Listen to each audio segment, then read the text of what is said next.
तो कैसे हो प्यारे बच्चों, क्या हाल चाल। तो प्यारे बच्चों, हम 11th केमिस्ट्री में जो पहला चैप्टर है वो पढ़ रहे हैं। पिछला हमारा वीडियो जैसा कि आप जानते हैं प्रेसीजन और एक्यूरेसी पे था। चलिए आज उससे आगे चलते हैं और आज का टॉपिक हमारा है सिग्निफिकेंट नंबर।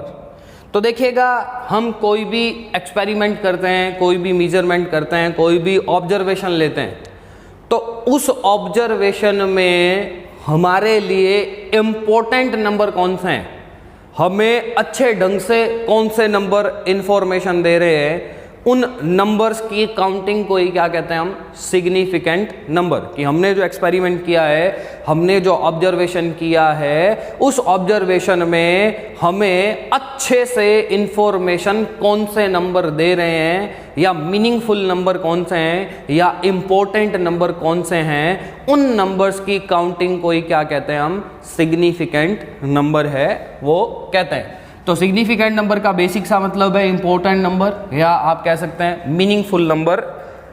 जो किसी भी वैल्यू में इंपॉर्टेंट नंबर कौन से हैं और मीनिंगफुल नंबर कौन से हैं, जो इस बात को बताएगा, उनकी काउंटिंग को ही हम क्या कहेंगे, सिग्निफिकेंट नंबर कहेंगे। चलिए एक एग्जांपल से समझते हैं, ऐसे नहीं समझ में आता है। मान लीजिए आपका कोई दोस्त है, ठीक है, उसकी जेब में मान लो 5140 रुपीज़ है, और कोई दूसरा दोस्त है उसकी जेब में 3250 रुपये हैं, है ना, 51403250, ये इतने रुपए हैं आपके दो दोस्त के पास। तो आपने उसको रफ का, है ना, ये मान लो अमित है और ये मान लो सुमित है ना। आपने अमित को कहा कि भाई बता तेरे पास कितने रुपए हैं, तो वो आपको आइडिया दे देगा मेरे पास 5,000 रुपये हैं, आइडिया दे देगा कि मेरे पास कितने हैं, 5,000 रुपये। आपने सुमित को कहा कि भाई बता तेरे पास कितने रुपए हैं, तो आइडिया दे देगा कि कितने रुपए हैं, 1,000 रुपये हैं। तो यहाँ जब अमित और सुमित ने बताया कि भाई मेरे पास 5,000 हैं और मेरे पास 3,000 हैं, तो आपको नजर आ रहा है कि this 5 and this 3 are valuable number. सीधा इन पे ही नजर जाती है और दिमाग में आता है कि हाँ यार उसके पास 5,000 है, दिमाग में आता है कि इसके पास है वो क्या है, 3,000 हैं। तो ये 5 और ये 3 है वो क्या है, इंपॉर्टेंट नंबर्स हैं, है ना। चलिए एक और देखते हैं। चलिए मान लो दोबारा आपने इस अमित और सुमित को कहा कि भाई मेरे को ना एग्जैक्ट हंड्रेड्स तक बता कि भाई तेरे पास कितने रुपए हैं। ये तो पहली कंडीशन थी, इसको फर्स्ट कंडीशन मान लेते हैं, जिसमें उन्होंने अप्रॉक्स थाउजेंड्स के बारे में बताया है, हंड्रेड्स के बारे में नहीं बताया है। ये अब दूसरी कंडीशन मान लेते हैं कि आपका कोई दोस्त है ए, उसके पास हैं 3150, और कोई बी है उसके पास है 3250। अब आपने इन दोस्तों को कहा कि भाई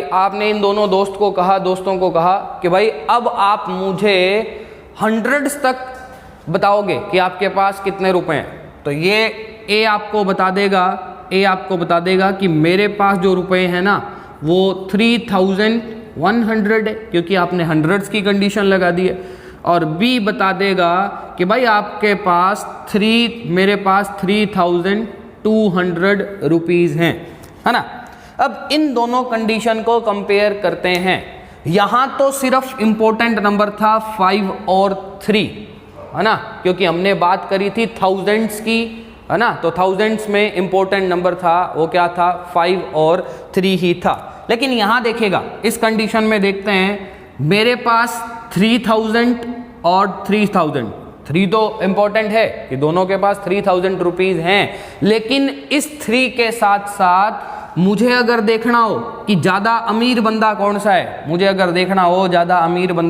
है, ए है या बी है, तो आपको हंड्रेड्स वाला डाटा भी चेक करना पड़ेगा। ए के पास 100 है और बी के पास 200 है। तो अलॉन्ग विद 3 ये 1 और 2 भी इंपॉर्टेंट इंफॉर्मेशन है, 1 और 2 भी इंपॉर्टेंट इंफॉर्मेशन है, 1 और 2 भी अपना क्या रखते हैं, इंपॉर्टेंस रखते हैं। लेकिन यहां मैंने उसको हंड्रेड्स की इंफॉर्मेशन नहीं मांगी थी, तो यहां हंड्रेड्स की कोई इंफॉर्मेशन नहीं है, सिर्फ 5000 और 3000। मतलब जो पहली कंडीशन थी मुझे उसमें जो एक्यूरेसी या उस बंदे के पास कितने पैसे हैं वो किस लेवल तक पता चल रहे हैं, सिर्फ थाउजेंड्स लेवल तक पता चल रहे हैं। ना तो मुझे हंड्रेड्स की कंडीशन क्लियर है, ना मुझे टेंस की कंडीशन क्लियर है, और ना मुझे यूनिट की जो कंडीशन है वो क्लियर है। लेकिन यहां क्लियरिटी और बढ़ गई है, मुझे थाउजेंड्स की भी क्लियरिटी है और मुझे हंड्रेड्स की भी क्लियरिटी है। चलिए एक कंडीशन और लेते हैं, थर्ड कंडीशन लेता हूं, ए और बी। मान लो ए के पास 3140 है और बी के पास 3250 है।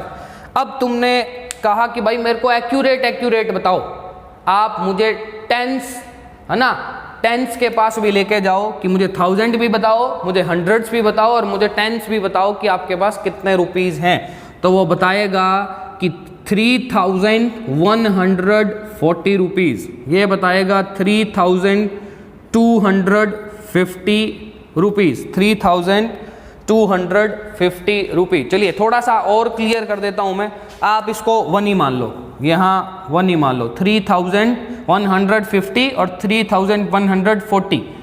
तो ये आपको क्या बताएगा, 3150। अब आपको देखना हो, अब आपको बताना हो कि भाई दोनों में से अमीर बंदा कौन सा है। तो 3000 दोनों में कॉमन है, इससे अमीर ही पता नहीं चलेगी। 100 भी दोनों के पास है, इससे भी कोई अच्छा इंफॉर्मेशन नहीं आएगा। अब यहां इस नंबर की भी वैल्यू है, जो टेंस पे है ना, थाउजेंड्स की भी वैल्यू है, हंड्रेड्स की भी वैल्यू है, लेकिन अब 1000 हंड्रेड्स के साथ साथ टेंस वाला जो नंबर है उसकी वैल्यू भी बढ़ गई है। तो यहां ये तीनों ही नंबर अपनी इंपॉर्टेंस रखते हैं, यहां ये तीनों नंबर ही अपनी इंपॉर्टेंस रखते हैं, जिससे हम ये पता चला सकेंगे कि हमारा कौन सा दोस्त ज्यादा पैसे रख रहा है। तो आपके पास मैंने 3 कंडीशन रखी हैं, तीनों कंडीशन में फर्स्ट कंडीशन आप देखेंगे जिसमें मैंने सिर्फ, मेरी इच्छा थी कि मैं रिजल्ट्स जानूं सिर्फ कहां तक, थाउजेंड्स तक, है ना, सिर्फ रिजल्ट जानूं क्या, थाउजेंड्स तक। जैसे मान लीजिए यहां है, आपको इस दोस्त से पैसे मांगने हो तो आपके दिमाग में एक बात क्लियर है कि उसके पास 5000 तो हैं। अब 5100 हैं, अगर मान लो आपको 5100 रुपए की जरूरत है, 5100 की जरूरत है, तो आप इससे श्योरिटी से नहीं मांग सकते, क्योंकि आपको नहीं पता कि उसके पास 100 रुपीज और होंगे या नहीं होंगे, बिकॉज आपके पास इंफॉर्मेशन नहीं है। आपके पास सिर्फ एक ही इंफॉर्मेशन है, वो थाउजेंड्स लेवल की है। आपको सिर्फ ये पता है कि उसके पास 5000 रुपीज हैं, उससे आगे कितने हैं इस बात पे क्लियरिटी नहीं है। यहां भी सेम यही सीन है, 1000 लेवल पे क्लियरिटी है, उससे आगे क्लियरिटी नहीं है। जबकि यहां बात करेंगे तो यहां आपको 1000 के साथ साथ 100 लेवल है, उस पे भी क्लियरिटी है। अब मान लो आपको 3160 रुपीज चाहिए, तो आप इस बंदे से कंफ्यूज हो कि मैं 3160 मांगूं या ना मांगूं, बिकॉज आपको श्योरिटी नहीं है। आपको श्योरिटी कितनी है कि भाई 3100 रुपीज है, 60 होंगे या नहीं होंगे। तो यहां सिर्फ हमें श्योरिटी इन 2 ही नंबर पे है ना, तो यहां इन दोनों की वैल्यू है। लेकिन यहां हमें टेंस लेवल तक भी पता है कि इसके पास एग्जैक्ट 3140 रुपीज है, यहां 3150 रुपीज है ना। तो आपको देखते हैं, यहां एक ही नंबर इंपॉर्टेंट था, यहां 2 नंबर्स की इंपॉर्टेंस थी, यहां 3 नंबर की इंपॉर्टेंस थी, और एक चौथा और कंडीशन लूं कि ये A है और ये B है, ये आपको बता दे कि मेरे पास 3144 रुपीज हैं, और ये आपको बता दे 3146 रुपीज हैं। तो अब ये भी वैल्यूएबल है, ये भी वैल्यूएबल है, ये भी है, और ये दोनों भी अपनी वैल्यू रखते हैं। एक के पास 44 है और एक के पास 46 हैं। यहाँ चारों डिजिट ही मीनिंगफुल हैं। थाउजेंड्स भी मीनिंगफुल है, हंड्रेड्स भी मीनिंगफुल है, टेंस भी मीनिंगफुल है, and last number unit number है वो भी क्या है, मीनिंगफुल है। यहाँ हमें एक्यूरेट डाटा मिल रहा है ना, यहाँ हमें एक्यूरेट डाटा मिल रहा है। यहाँ भी मुझे कंफ्यूजन था कि 41 होंगे, 42 होंगे, 43 होंगे, 44 होंगे, 45 होंगे, तो ये तीन ही नंबर मीनिंगफुल थे। लास्ट जो नंबर था है ना, उसमें मुझे क्या था, डाउट था। शुरू से देखते हैं, 5000 है ना, 3000 है, तो मुझे इस नंबर पे भी डाउट है कि 5000 के बाद कितने 100 होंगे, इस पे डाउट है ना, कितने टेंस होंगे, और इस पे डाउट है कितने यूनिट्स होंगे। सेम यहाँ मैं 1000 और 100 पे तो श्योर हूं कि उसके पास 3100 है, 3200 है, but tens and units are confusable है ना। टेंस और यूनिट्स हैं वो क्या है, मुझे कंफ्यूज कर रही है, मुझे पता नहीं है। यहाँ मुझे टेंस पता चल गया और यहाँ मुझे 1000 भी क्लियर है, 100 भी क्लियर है, टेंस भी क्लियर है और यूनिट भी क्लियर है। तो आपको समझ में आ गया होगा कि मैं मीनिंगफुल नंबर का क्या मतलब कह रहा हूं या इंपॉर्टेंट नंबर का क्या मतलब कह रहा हूं। मीनिंगफुल या इंपॉर्टेंट मतलब जिस नंबर पे हम श्योर हों, जिस नंबर पे हम श्योर हों कि भाई ये नंबर श्योर है, इस वैल्यू में इस नंबर का कोई ना कोई क्या है मतलब है, श्योर है, मुझे उस पर कंफ्यूजन नहीं है। जैसे मैं यहां कहूं 3000 श्योर है कि उस लड़के के पास 3000 है, 100 श्योर है 100 है। अब आगे 10 वाला कितना नंबर है और यूनिट वाला कितना नंबर है, इस पे मैं श्योर नहीं हूं। उसके पास 3140 हैं, 50 हैं, 46 हैं, 47 हैं, 45 हैं, मैं 10 और यूनिट नंबर पे श्योर नहीं हूं, तो उनका अभी कोई इंपॉर्टेंस नहीं है इस नंबर के लिए, है ना। तो मीनिंगफुल और इंपॉर्टेंट नंबर का मतलब समझ में आया होगा।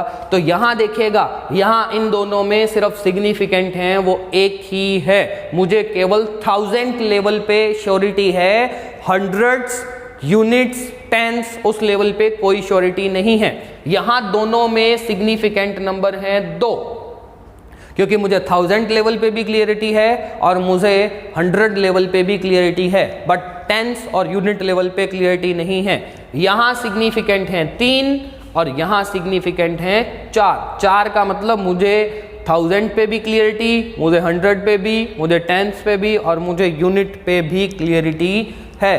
तो आप देख रहे हैं कि जैसे जैसे सिग्निफिकेंट नंबर बढ़ रहे हैं, हमारा रिजल्ट या हमारे माइंड में क्लियरिटी बढ़ती जा रही है। हम जिस चीज को देख रहे हैं उसके लिए क्लियरिटी बढ़ती जा रही है। आपको यहां कंफर्म हो गया कि आप अपने दोस्त से मैक्सिमम 3144 रुपीज मांग सकते हो, इससे ज्यादा नहीं मांग सकते। लेकिन यहां क्लियर नहीं था, यहां भी क्लियर नहीं था। यहां क्लियर नहीं था, कंफ्यूजन में थे कि 3100 है, आगे कितने मांग सकते हो पता नहीं है। तो जैसे जैसे सिग्निफिकेंट नंबर बढ़ते जाते हैं वैसे वैसे हमारा जो वैल्यू है वो क्लियरिटी देता है, हमारा जो वैल्यू है हमारे ब्रेन में क्लियरिटी देता है। वैसे ही अगर हम किसी एक्सपेरिमेंट की बात करें, हम किसी ऑब्जर्वेशन की बात करें, तो आप कोई एक्सपेरिमेंट कर रहे हो, उसका आपने कोई ऑब्जर्वेशन किया है, तो उसमें सिग्निफिकेंट नंबर जितने ज़्यादा होंगे वो ऑब्जर्वेशन उतना ही प्रेसाइज और उतना ही क्या होगा, एक्यूरेट होगा। आपको उतने ही प्रेसाइज और उतने ही एक्यूरेट रिजल्ट मिलेंगे।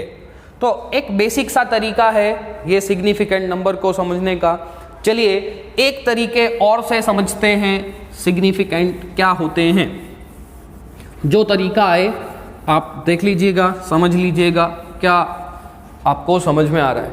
सिग्निफिकेंट को हम एक और जो है तरीके से समझ सकते हैं। किसी भी मेजरमेंट में ऑल रिलायबल नंबर, आपके पास कोई मेजरमेंट है, कोई वैल्यू है, उसमें जितने भी रिलायबल नंबर हैं, रिलायबल का मतलब जिस पर आपको कॉन्फिडेंस हो कि हाँ ये नंबर गलत नहीं है, ये नंबर सही है, जिस पे आपको कॉन्फिडेंस हो, उसको कहते हैं reliable. And at least first uncertain number, first uncertain number, uncertain क्या है, जिस पे आपको कॉन्फिडेंस नहीं है, वो होता है अनसर्टेन। तो एटलीस्ट क्या होना चाहिए, एक अनसर्टेन, फर्स्ट अनसर्टेन होना चाहिए।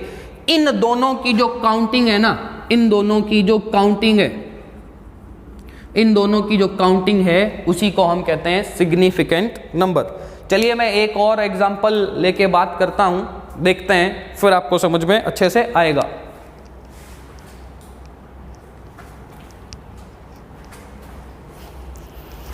देखिएगा, एक एग्जांपल और लेके मैं बात करता हूं, आपको अच्छे से समझ में आएगा। मैंने किसी एक लड़के को कोई एक रॉड, ये मान लीजिए एक रॉड है, मैंने किसी लड़के को इस रॉड की लेंथ मीजर करने के लिए कहा। एक लड़के को नहीं, मान लेते हैं 3 लड़के हैं, A B C। मैंने 3 लड़कों को इसकी लेंथ मीजर करने के लिए कहा। A बच्चे ने इस रॉड की लेंथ मीजर करी 184 सेंटीमीटर, B वाले ने करी 185 सेंटीमीटर और C वाले ने करी 186 सेंटीमीटर। ये 3 ऑब्जर्वेशन 3 अलग अलग बच्चों ने किए। मुझे इस रोड की लेंथ, मान लेते हैं, नहीं पता था, मैंने रैंडम उठा के दे दी कि भाई आप इस रोड की लेंथ मीजर करके लाओ, मुझे नहीं पता। अब देखिएगा, ये है हंड्रेड्स, ये है टेंस और ये है यूनिट नंबर। अब मुझे एक बात तो क्लियर नजर आ रही है कि 180, 184, 185, 186, मुझे एक बात क्लियर नजर आ रही है कि तीनों बच्चों के ऑब्जर्वेशन में 180 तो है, 180 तो है। तो मैं कॉन्फिडेंस से बोल सकता हूं कि ये दोनों नंबर तो श्योर हैं, इन दोनों नंबर में तो किसी बच्चे ने गलती नहीं करी कि वो लेंथ मीजर कर रहे हैं, तो 180 तो श्योर है। उस रॉड की, उस बार की जो लेंथ है उसमें 1 और 8 मतलब 100 है ना, ये 100 से और ये 10 से, तो 180 तक तो श्योर हूं मैं बिना देखे ट्रस्ट कर सकता हूं कि मेरे बच्चे 180 तक तो गलती नहीं कर रहे। लेकिन ये जो लास्ट नंबर है, इस लास्ट नंबर में क्या है, अनसर्टेनिटी है। लास्ट नंबर है वो क्या है, हमारा अनसर्टेन नंबर है।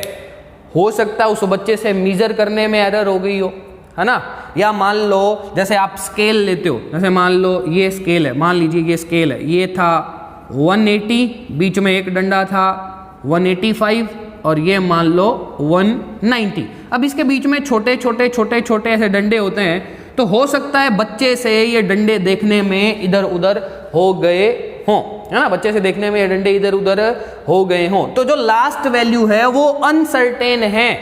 हो सकता है वो 184 हो, किसी ने एक डंडा पहले देख लिया हो तो 184 हो सकता है। मान लो यहां से रिजल्ट आया किसी का, ये मान लो आपका स्केल है, पूरा नहीं बनाया, ये स्केल है। अब उसने सोचा मैं पीछे नहीं जा रहा, मैं आगे चला जाता हूं, तो उसने 185 मान लिया, है ना। किसी ने पीछे मान लिया 184 और किसी ने इसके आगे मान लिया 186। तो लास्ट जो नंबर है वो हमारा अनसर्टेन नंबर है। अगर मुझे एक्यूरेसी जाननी है तो मुझे खुद जाके इसका क्या करना होगा, मेजरमेंट करना होगा कि वो 184 है, वो 185 है या वो 186 है। लेकिन मैं श्योर हूं कि 180 तो होगा ही होगा। तो कॉन्फिडेंस किस पे है, 1 और 8 पे। और लूज कहां हुआ कॉन्फिडेंस जाके, वो हमें सिर्फ फर्स्ट नंबर लेना है, फर्स्ट अनसर्टेन।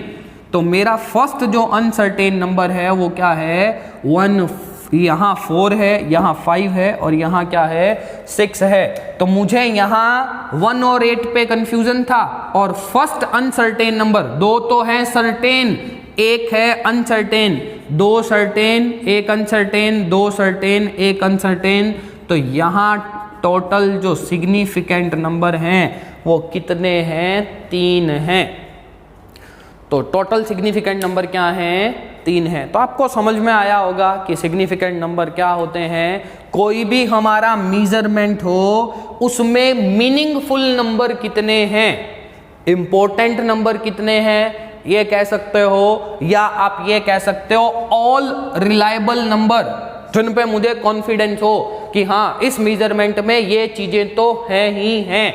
जैसे यहां 180 तो होगा ही होगा, और फर्स्ट अनसर्टेन जिस पे मुझे भरोसा नहीं है ना, फर्स्ट एक ही लेना है अनसर्टेन, एक से ज्यादा अनसर्टेन है तो आगे वालों को छोड़ देना है, एक ही अनसर्टेन लेना है। जैसे मान लो अगला कह देता 184 पॉइंट, चलो छोड़िए यहीं से समझिए है ना।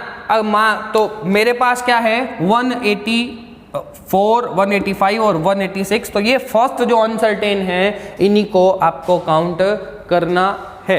तो समझ में आ गया होगा, सारे रिलायबल नंबर और एटलीस्ट फर्स्ट अनसर्टेन नंबर, इनकी काउंटिंग को हम ऐड कर देते हैं तो क्या हो जाता है, सिग्निफिकेंट नंबर की काउंटिंग हमारे पास आ जाती है। तो चलिए अगले लेक्चर में हम देखेंगे सिग्निफिकेंट के रूल कौन कौन से हैं, किन रूल से हम सिग्निफिकेंट नंबर की पहचान करते हैं। चलिए तब तक धन्यवाद, मस्त रहें, स्वस्थ रहें।